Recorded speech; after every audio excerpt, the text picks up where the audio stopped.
cases. I know I haven't uploaded in a few weeks and I'm really sorry about that, but I've had some really bad skin issues and I didn't want to go on camera, if I'm honest.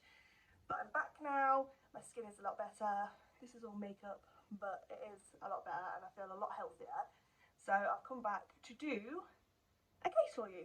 So please remember to subscribe to my channel and hit that like button. I'd really appreciate it. So thank you to everybody that reaches out to me and talks to me about their crimes. The case I'm doing today is actually one that's been recommended to me by a close family friend of mine called Pippa. She has been giving me loads of cases to do and I absolutely adore it. And this one has taken me quite a while to do.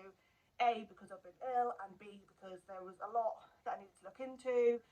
It's a very, I don't know whether it's a complicated case, but it's definitely a case that you sort of have to really delve into, and I really wanted to get as much information as I could because, as I've said in previous videos, I like to have my cases closed, tied up with a nice little ribbon, and so everybody knows what everybody's doing and where everybody is and what happened. So that's what I've been doing. Anyway, I'm going to stop rambling now and get straight into it because it's quite a long story. And today's case is actually the case of the Memphis 3. I don't know if you've heard of them. I hadn't until Pippa told me about it. And it did definitely take me down another rabbit hole, just like all my other cases do. And it took me, like I say, a long time to get a lot of the information.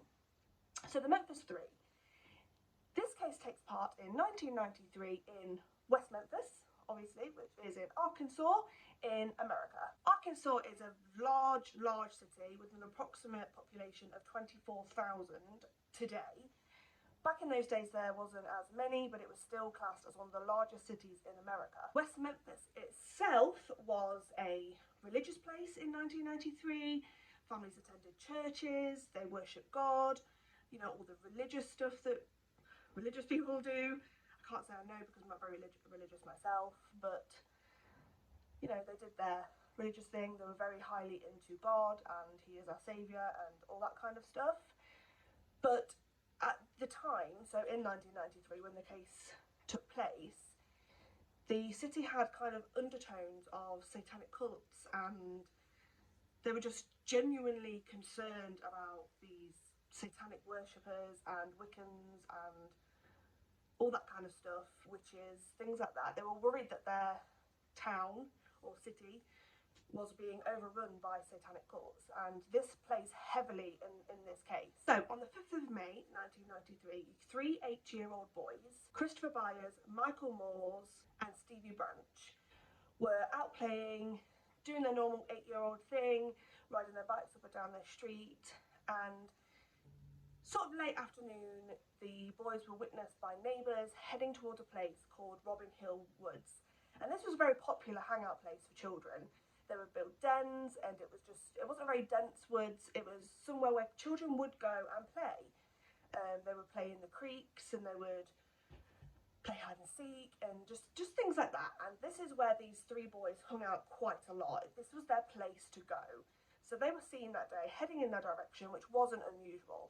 However, at 7 p.m. that evening, John Byers, who is Christopher Byers' adoptive father, made a phone call to police. The three boys hadn't come home for their dinner and they'd been missing for a number of hours. As I previously just stated, they were witnessed going towards Robin Hill Woods, and Terry Hobbs, who was Stevie Branch's stepfather, had been looking for them. He had shouted all the boys to come back for their tea and they hadn't come back, so the families had started looking themselves. But by 7 p.m. they were getting really concerned. Nobody had seen them for hours. So a phone call was made to police.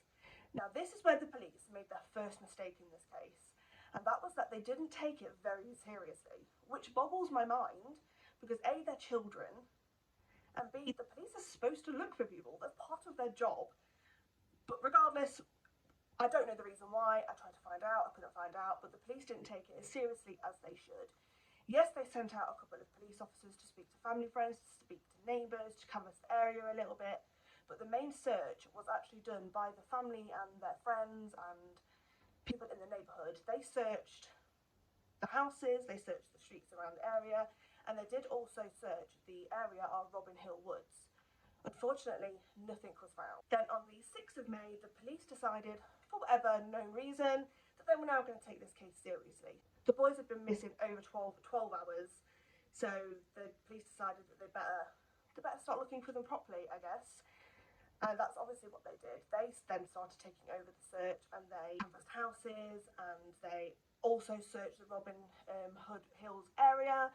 Again, unfortunately, nothing was found. At approximately 1:45 p.m. on the 6th of May, so that afternoon, a juvenile parole officer was searching a creek that was located next to Robin Hill Hoods, and it is where the main drainage system for the area was.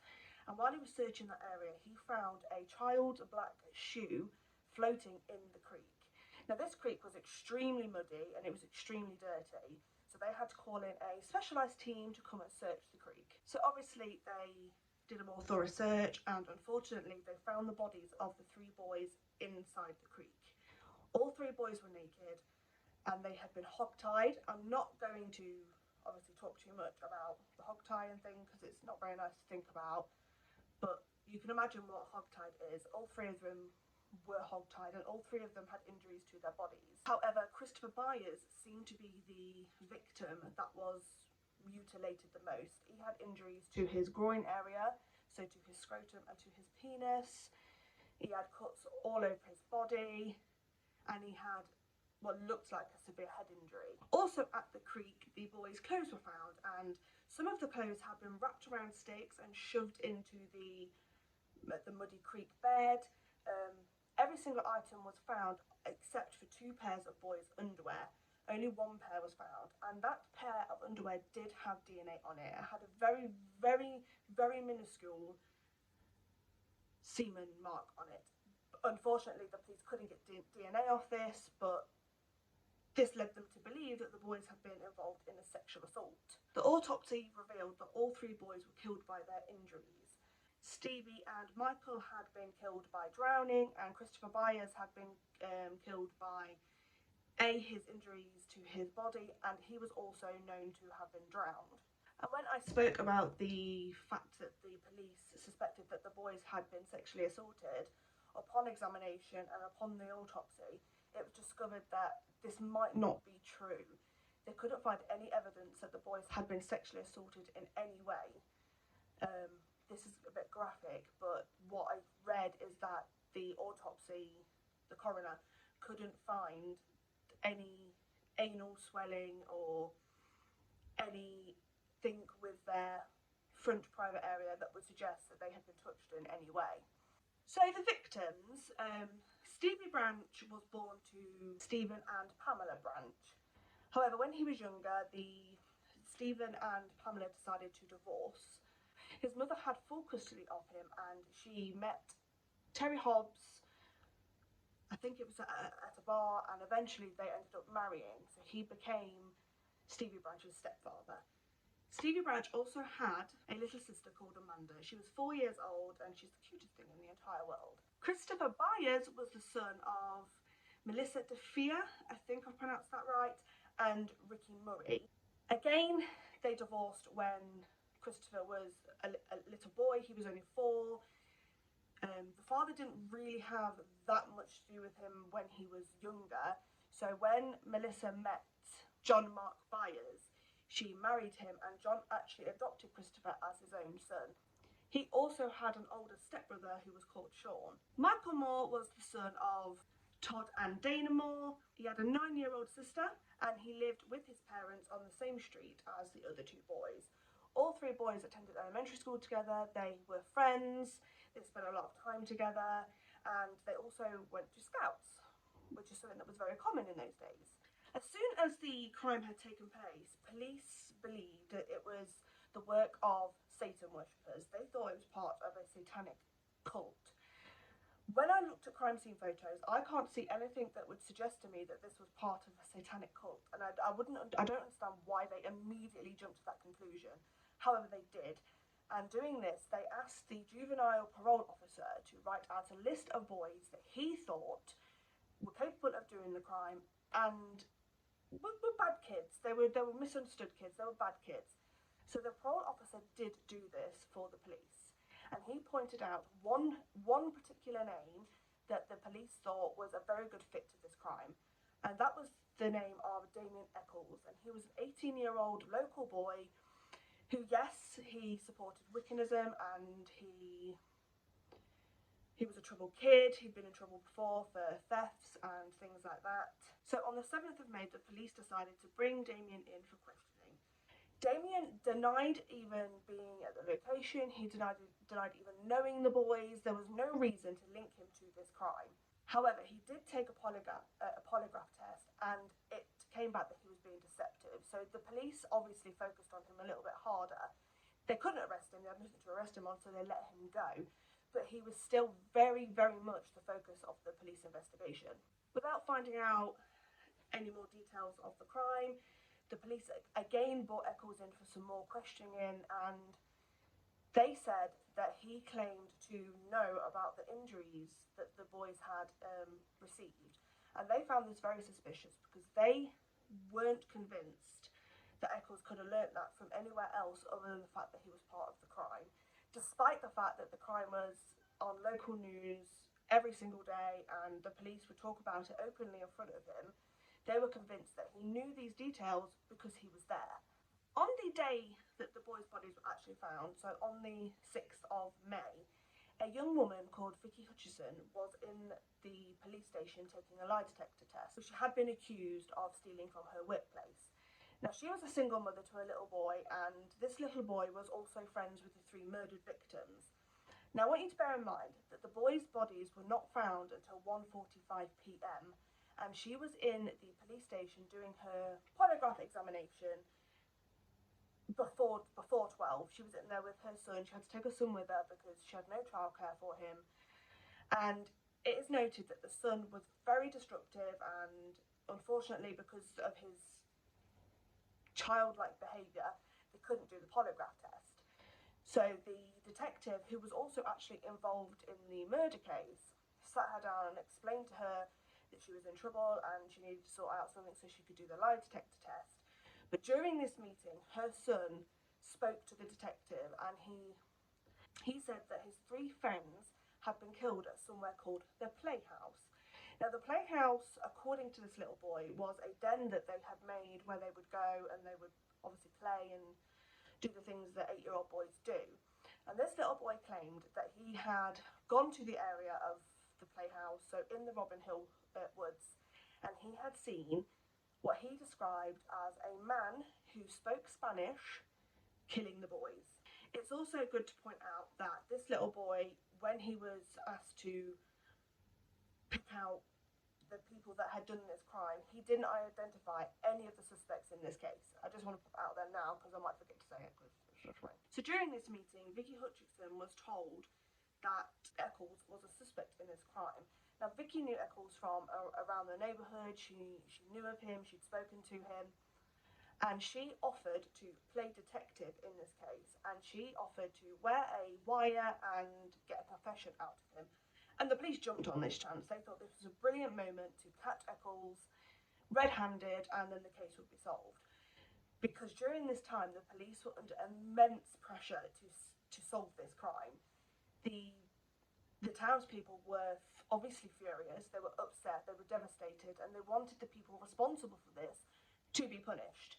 And the media and protests and all that kind of stuff was being held outside the police station. So they were, like I say, under immense pressure to get this case solved very quickly. Vicky needed a little bit of help in terms of getting Eccles to open up to her. So she enlisted the help of another local boy, and that local boy was 17-year-old Jesse Miss Kelly. Now, Jesse Miss Kelly was, again, a troubled boy. He wasn't very smart. He had a very, very low IQ, and he was almost childlike, despite the fact he was almost an adult. So, again, you have to remember this when I tell you the rest of the story. He isn't the brightest spark at all. Okay, he's not very intelligent, and that's not his fault. He just had some issues, and he just wasn't, well, he shouldn't have been involved in the crime the way that he was. because he didn't understand the ramifications of the things that he was about to say. So according to Vicky Hutchinson, on the 19th of May, herself, Eccles and Miss Kelly all attended a Wiccan ceremony in a field somewhere just outside of West Memphis. She said during this time she became very uncomfortable because the gathering actually ended up turning into one very big orgy, is what she called it. So she got very uncomfortable and asked Eccles to take her home. He obliged and he got into the car with her. He was drunk, she was drunk, they'd all been drinking. Miss Kelly stayed behind at the orgy and Eccles took her home.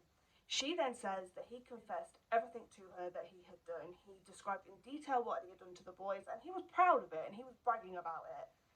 Unfortunately, according to the police anyway, the wire that she was wearing at the time was inaudible. Completely inaudible.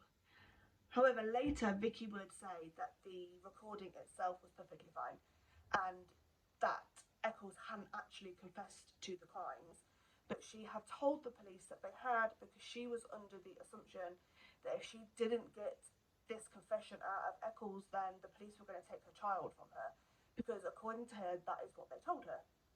See what I mean? This case is very, very complicated. It's got all these twists and turns. So on the 3rd of June, based on this recording that Vicky had apparently taken, they decided that it was time to question Miss Kelly for his part in the crime, because Eccles had told Vicky that Miss Kelly was involved.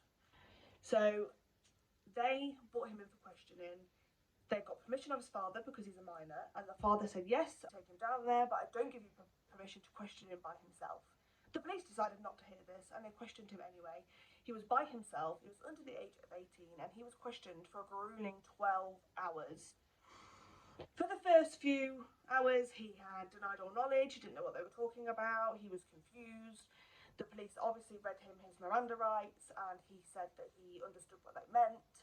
Again, it would later come out in trial that he had no idea what that meant, and because his IQ was so low, he didn't know that what his Miranda rights were. And obviously within those Miranda rights, he has the right to counsel, but he didn't understand what that was. He didn't know what counsel was. He didn't know that he could have a grown-up or a lawyer sitting in the room with him. So he just answered the questions that he was being asked. However, like I say, he was worn down and worn down and worn down. He was tired, he was hungry, he was upset. So in the end, he did something confusing to some people. People don't understand why he did this. I personally think it's because his IQ was so low, he didn't understand what he was saying. He was basically a child inside a new enough grown man's body.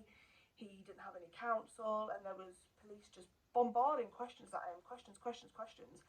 And in the end, Miss Kelly confessed to the crime. However, again, it is really important to point this out. He was questioned for 12 hours, as I've already said, but only 2 slots of 45 minutes of conversation was recorded. There's hours and hours and hours of them having a conversation that's not recorded, so you can't prove anything that was said. But the confession was obviously recorded. Miss Kelly told the police in his confession that Eccles and Eccles' friend Jason Baldwin, who hadn't been mentioned before, had killed the boys. He had helped the other 2 detain the boys at the creek, and then Eccles and Jason Baldwin had proceeded to sexually assault, rape and drown the boys. He was arrested on the spot and charged with first-degree murder. Based on his confession, Eccles was then arrested on 3 counts of first-degree murder, and Jason Baldwin was also arrested on 3 counts of first-degree murder. Jason Baldwin was only actually 16 years old. He was still very much a child. He was a teenage boy. He, like the other 2, well, originally, like the other 2, he denied the crime. He wasn't there. He didn't know what happened. But solely based on Miss Kelly's confession, they charged him with this crime. So the boys had been detained for 8 months by this point, and Miss Kelly had decided to speak to the police again. This time he did have counsel. He had a lawyer with him, and his lawyer told him to basically keep his mouth shut. Don't say anything. You don't need to say anything. Just keep this zipped, okay, dude? Miss Kelly, again, being immature and having a very low IQ, decided he would talk to the police. He decided he would answer their questions, even though he was advised to give no comment. And he told police very, very gory details about what happened on that day, or what he said had happened on that day. Again, later in court, this will come out to be false, because some of the things he said didn't match up with some of the things that were actually discovered at the crime scene, sorry. So I don't know why they would take his description of what happened and say, oh yeah, that must be true, even though they've got evidence to prove otherwise. So the trials came around a few months later. Miss Kelly was tried separately to Eccles and Baldwin because his confession was not admissible in court for the other two suspects. His confession wouldn't be allowed in their trial, so the boys had to be tried separately because they could use the confession obviously against Miss Kelly, but they couldn't use it against the others. Miss Kelly's trial happened first. His was more of an easy slam dunk because he had done a confession. The defence did bring in an expert to speak about coercion of police and giving false confessions. He said this was a classic example of police coercion, and they didn't follow protocols that should have been done for a person that was under the age of 18, so the whole case should be thrown out anyway.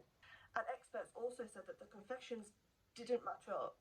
He'd confessed obviously 8 months previous, and his confession was done in one way. Then when he came back 8 months later, the confession was different. It had similarities, but it was extremely different. They were very different from each other, so they couldn't understand how both confessions could be used against him. That wasn't logical to them. However, on the 5th of May 1994, a jury took only a few hours of deliberation to come back and find him guilty, and he was found guilty on 1 count of first-degree murder and 2 counts of second-degree murder, and he was sentenced to 40 plus years in life.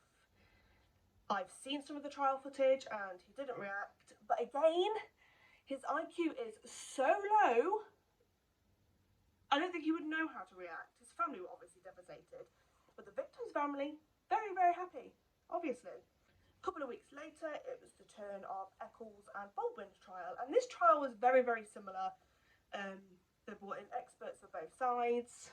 The prosecutor brought in an expert to say that this was a classic satanic ritual crime. I can't see how, but they brought in an expert for that, and the jury obviously believed it. And the defence did say that Eccles and Baldwin, but mainly Eccles, only knew information about the crime from what he had seen on TV and what the police had told him. They said that the police physically told Eccles all these gory details, and he just repeated that back to them, and that's how they got him. But again, the jury found both boys guilty of 3 counts of first-degree murder. And Eccles was obviously an adult, so he was sentenced to death. And Baldwin, being 16, he was still tried as an adult, but he was given a full life sentence without the possibility of parole.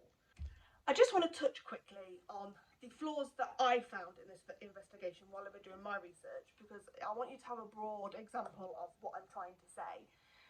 The first one for me was the crime scene. In all of the reports, it is obvious that the crime scene was sloppy. It wasn't treated like a crime scene. For example, before the coroner was even called, the boys' bodies had been moved from the creek, put on the side, and they'd kind of sort of been cleaned off a little bit, so any evidence would have been gone. But also, once the boys were found at approximately 1:45, like I said earlier, it was 2 hours before the coroner was even called to the scene. Now, a lot can happen in 2 hours, so what were they doing? What were they doing for 2 hours to make this case be the way they wanted it to be, if that makes sense? Were they tampering with stuff? What was happening in those 2 hours that they couldn't call the coroner immediately, like they're supposed to do?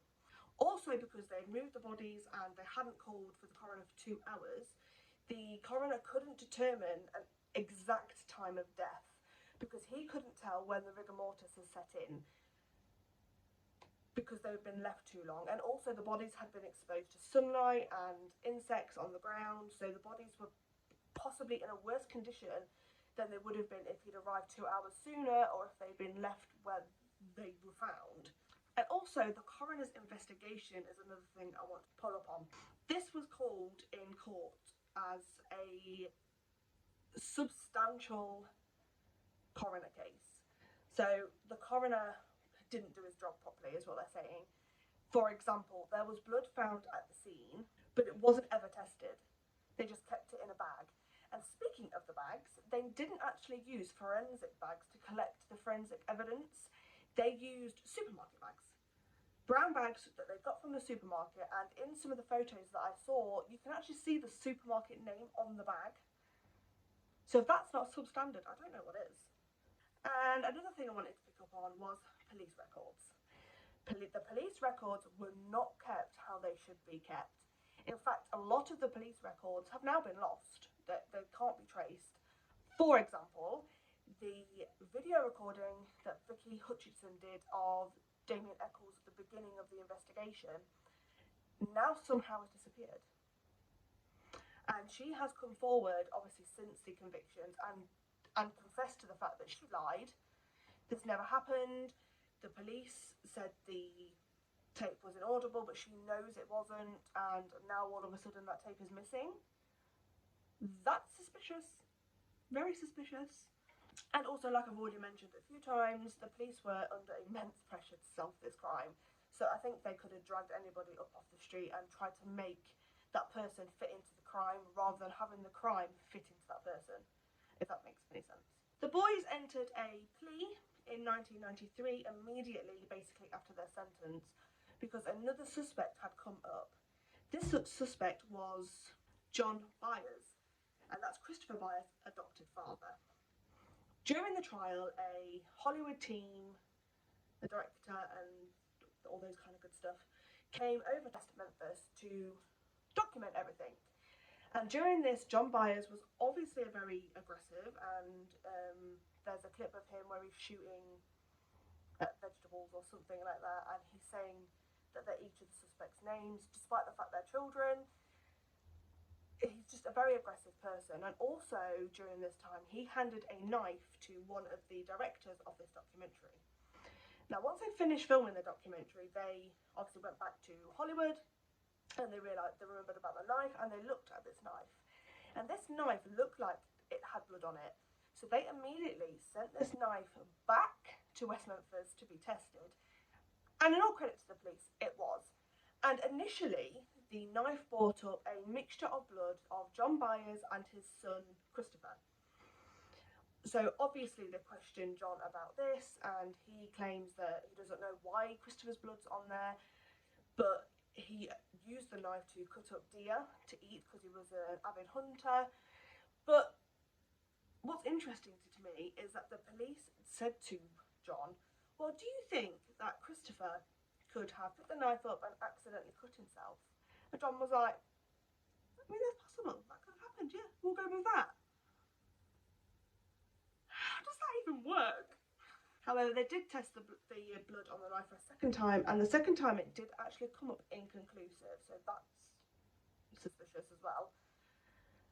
And John Byers did take a polygraph test, and he passed. So they let him go. They were pretty confident that he had nothing to do with it. So in May 1994, all three of the convicted suspects appealed based on this kind of thing, and they were all rejected and their sentences were upheld. Now we're going to fast forward to October 2003. So they've been sat in prison 9 years by this point. And this is when Vicky Hutchinson came forward and recanted her statement. She took back everything she said. She told news reporters, and she told anybody that would listen to her. I'm not sure if she went to the police or not. Again, I couldn't find, I mean, she probably didn't trust them, but I couldn't find anything that led me to believe that she'd gone back to the police and said, you're a lying bunch of twats and them boys are innocent, let them out, you made me lie. I can't see anything of her saying that, so I don't know whether she did. But publicly, she's recanted everything that she said and apologised and said she was wrong, but she was afraid she was going to lose her son, and I get that. I really get that. And then in October of 2007, Damien Eccles' lawyer asked for a retrial for his client based on new DNA testing. DNA that was collected back in 1993 couldn't be tested at the time to the extent that it could be in 2007. The advances in criminal and forensic science had leaped massively, so he wanted this DNA tested.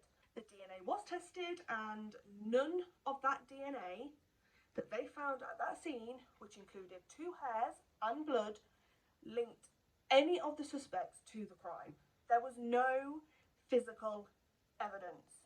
However, one of the hairs that was tied into the shoelaces, which hogtied the boys, I didn't mention that earlier, but the boys were hogtied by their own shoelaces, and there was a hair found entwined in one of those, and that hair came back to be a match to somebody that is going to shock you all, because it shocked me. I literally went, ooh, because I didn't believe it. This hair matched Terry Hobbs. We let that stick in for a second. You know, Stevie Branch's stepdad, that Terry Hobbs. And we'll talk more about him later. The other hair that was found at the scene was actually a match for Terry Hobbs's friend. I'm not going to mention his name because no charges have ever been brought for him, and he's not directly involved in this case to the sense that everybody knows who he is. But his hair was also found at the scene. Suspicious? Of course it's suspicious.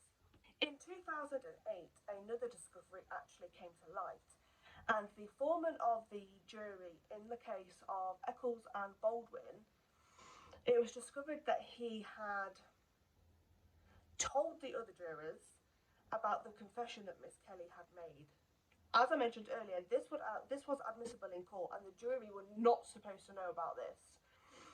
And it said that the judge, the original circuit judge that was on the case for both Miss Kelly and Baldwin and Eccles, had gone out for lunch with the foreman of the jury, and he had told him about Miss Kelly's confession, and he encouraged him to tell the others, which could have led to the conviction, which is illegal.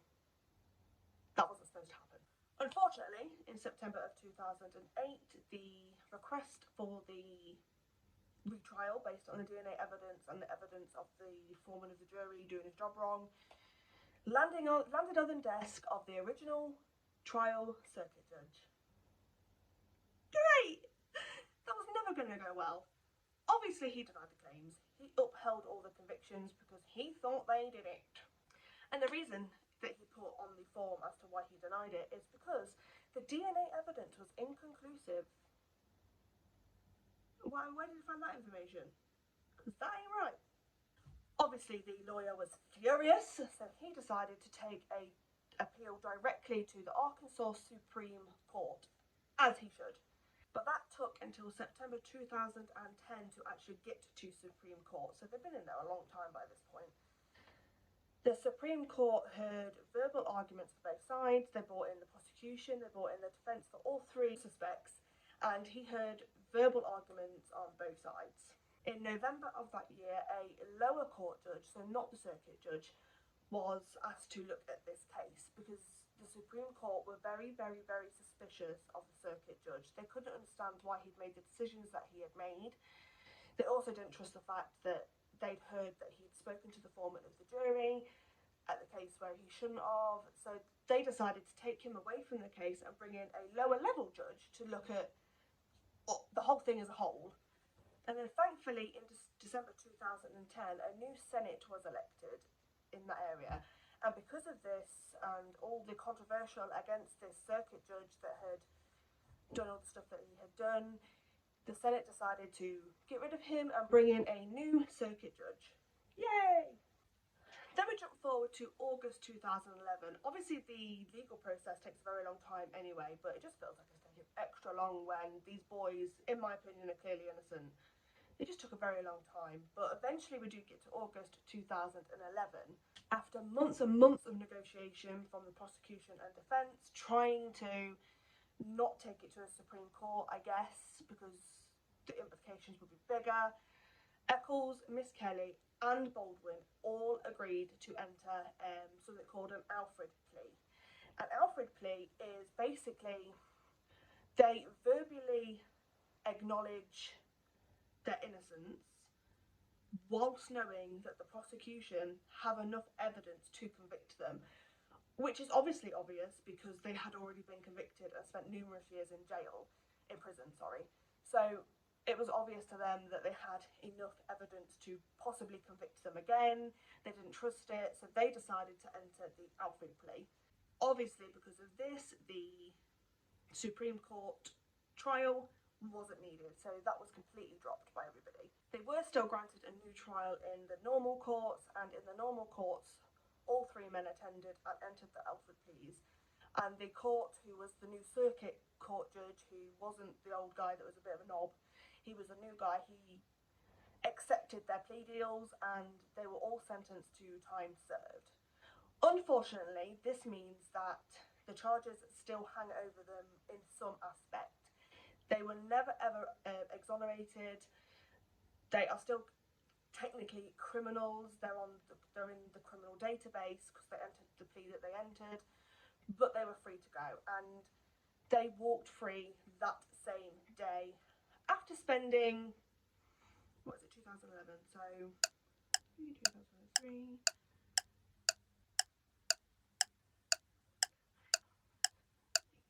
up to 18 years in prison each. The biggest relief was obviously Eccles. Now, Jason Baldwin was very, very, very against entering an Alfred plea because he didn't want to say that he was guilty even though he knew he was innocent. He didn't want that on him. He didn't want that on his conscience.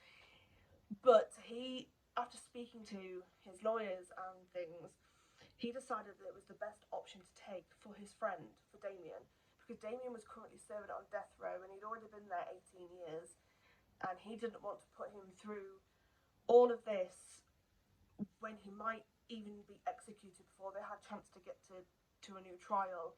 So he entered his Alfred plea for his friend, and I think that's lovely. I mean, it's shit because they shouldn't have been there in the first place, but it's lovely. A lot of things have come out since the boys have been released. Well, they're not mine. The men have been released. Some of the parents of the victims have had a very, very big change of heart. One of the main ones that I wanted to talk about in this video is Pamela Hobbs. Pamela Hobbs had a massive change of heart. And again, if you watch any of the documentaries, you'll see that she was very much leading the lynch mob against these boys because her son had been murdered. I mean, I get it. She thought these boys had done it. She was told by the police that these boys had done it, and she had no reason to disbelieve the police, you know? So she was very much on the media saying that she wished they would die to get what they deserve. But coming up towards their release, years after they were convicted, she did a very much a U-turn. She had come up on new evidence that made her very much believe that those boys were innocent and they didn't kill her son. And she wanted the people that were actually responsible for killing her son to be punished. What's the point in punishing strangers for a crime that they didn't commit? That doesn't bring any justice. And so she publicly wanted the case reopened pretty quickly after them boys were convicted. She was devastated that these children had gone to prison for something they didn't do, because they were technically children. Some of the things that she said in an interview with, I think it was Aphrodite Jones on 2020, I think that's the one I watched. I'll see if I can link it below. I think that's what it was. But anyway, she had an interview with somebody on 2020 in America, and she said that she doesn't want to believe that her ex-husband could kill her son, but there were things that she discovered afterwards that made her think that he might have done it. First of all, her son and her husband didn't really get on. Stevie and Terry clashed. They weren't the best of friends. Also, after her son was murdered, she found some things that were very suspicious. For example, her sister found Stevie's knife in Terry's bedside table. And that was suspicious because Stevie was obviously part of the Scouts. And he had this little pocket knife that he got for either his birthday or his Christmas, and he carried it everywhere. He never used it in a dangerous sense, and back in those days it was very different. You could carry things like that around, even children could have them, and he always had it in his pocket, and she couldn't understand why all of a sudden it was in Terry's nightstand. She didn't get that. Also, her sister came forward to tell her that Terry had been washing bed sheets, his clothes, Stevie's clothes, and Stevie's bed sheets and curtains at a very suspicious time in the investigation. While people were out looking for his stepson, he was washing clothes and washing bed sheets of his missing stepson. Obviously, that's suspicious. Just these little things made Pamela think, well, maybe he did do it. She doesn't want to believe that, and nothing has ever come of it. No charges have ever been brought forward. The police still firmly believe that the three young men did it, and they would investigate further with DNA, all that kind of bollocks. But they're refusing to accept the fact that they were wrong, basically. So no charges have ever been brought against Terry or his friend. So I don't know. Nobody knows really if he did it or not. He denies it, obviously, but you know.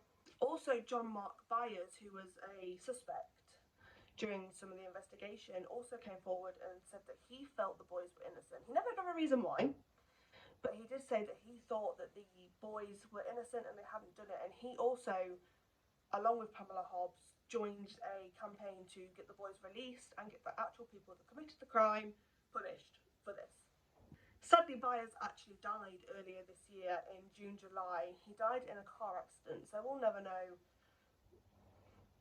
why he did the U-turn that he did, but he did, so I don't know. And obviously, like I've already touched on, supporters of the boys and their families, and the families of some of the victims who now believe in their innocence, want the boys to be exonerated, but the police are refusing to do that. All three boys were interviewed in 2011. One of them was interviewed by Piers Morgan.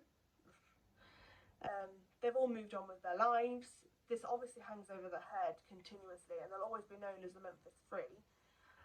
But when Jesse Miss Kelly was released, he married his high school sweetheart who had stayed with him throughout this entire thing because she knew he was innocent. And he enrolled in college to study mechanics. I don't know how that went. I couldn't find anything on the internet, but I think he's still married to the same girl, which is lovely. Jason Baldwin moved away to Seattle, and he hasn't been back to Memphis since his release. He can't face going back. He was in a relationship with a woman the last that we checked. I don't know whether they're married.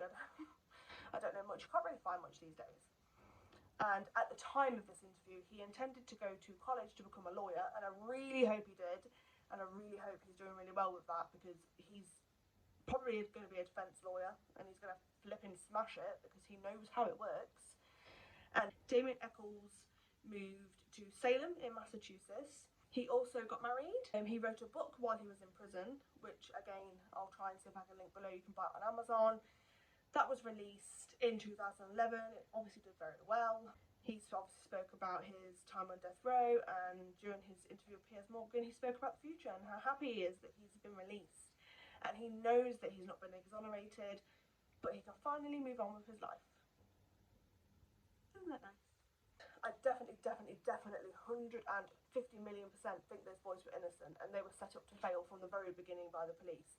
The failings of the police is a massive thing in the USA.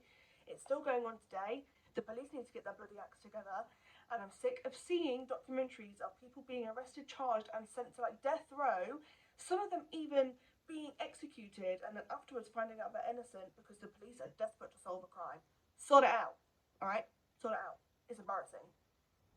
I'm just saying. Got myself very angry there. Anyway, I'm going to leave it there today, guys. Please don't forget to subscribe, like, and comment on my video. If you see it on Facebook, please give it a share. I'd really appreciate it. You guys are absolutely awesome. Thank you for the continued support. And remember, stay safe out there and don't kill anybody. Okay?